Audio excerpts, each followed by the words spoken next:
Igitondo cyiza ku bakunzi ba Smilebo TV, aha tugiye kubazanira amakuru avugwa mu gihugu cya Congo. Hari haciye igihe kinini mutabona inkuru zivugwa mu gihugu cya Congo, twari dufite ikibazo cya tekinike.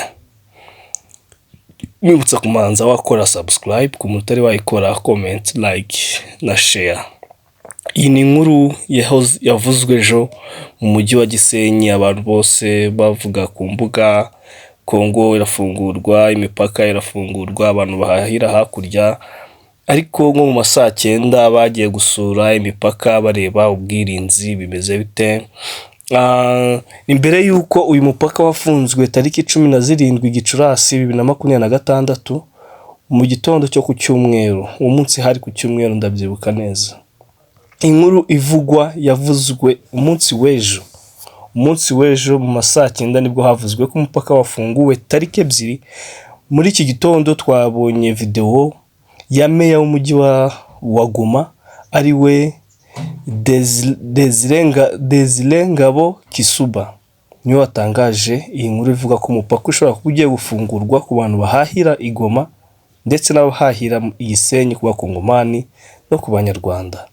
Ngiye kubasigiramo video muri bwumvemo byinshi cyane, ni mu Giswahili. Abifuza translates mu Kinyarwanda batwandikira, twabafasha mu Giswahili twayibashirira mu Kinyarwanda. Murakoze, mukomeze kugubwa neza, turakomeza tubashakira andi makuru avugwa kuri uyu mupaka wa Goma ndetse na Gisenyi. Wakurikirana video gato, turaje mu kanya dusesengure, tuvuge mu ncamake mu Kinyarwanda, n'abatumva ikirimi cy'Igiswahili babashe kuba bakumva mu Kinyarwanda. Turaje mu kanya gato. Leo la ville sœur de Gisenyi imeweza decide kuweza kutufungulia mipaka, yani grande barriere na petite barriere. Wakaaji wa mji wa Goma, yeyote yule ambaye anajua kuna kazi ambayo ataenda fanya Gisenyi, yeyote yule ambaye anajua anataka enda kusoko, anataka enda fanya hiki ama kile Gisenyi, wako autorize kuweza kupita via la grande ou la petite barriere kwenye kila mtu anajisikia, mais tout en respectant ma geste barriere. Naona leo ni siku ya furaha kwetu.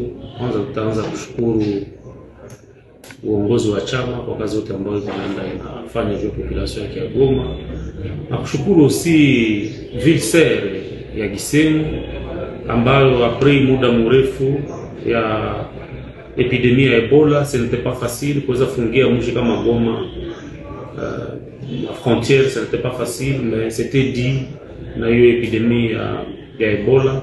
Mais maintenant que chama kimeweka nguvu juu ya epidemie, maintenant que population yetu nayo imetusikia, leo la ville sœur de Gisenyi imeweza decide kuweza kutufungulia mipaka, yani grande barriere na petite barriere, kwa wakaaji, na rudilia tena wakaaji wa mji wa Goma.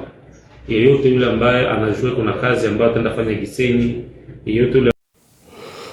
Mu Giswahili cyinshi cyane, meya w'umujyi wa Goma Desire Ngabo arashimira icyama kuba cyarakoze ingamba z'ubwirinzi, bakoresheje imbaraga nyinshi cyane, bakaba bari gusaba n'umujyi wa Gisenyi kuba babafungurira umupaka wa Goma, bashishikariza abahahiraga muri uyu mupaka gukomeza ubugenderane, aba baca kuri petite ndetse n'abaca kuri grande barriere. Akomeje agira ati, turabasaba gukomeza ubwirinzi nk'uko biteganyijwe ku mipaka, kandi bazakomeza babashishikariza gukomeza kwirinda abaturage b'umujyi wa Goma ndetse n'abaturage b'umujyi wa Gisenyi.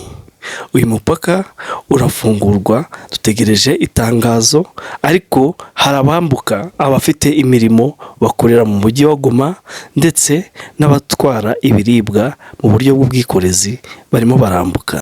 Turabashimira mwese twabanye muri no video, tubashishikariza gukora subscribe, comment, like and share. Ciao ciao.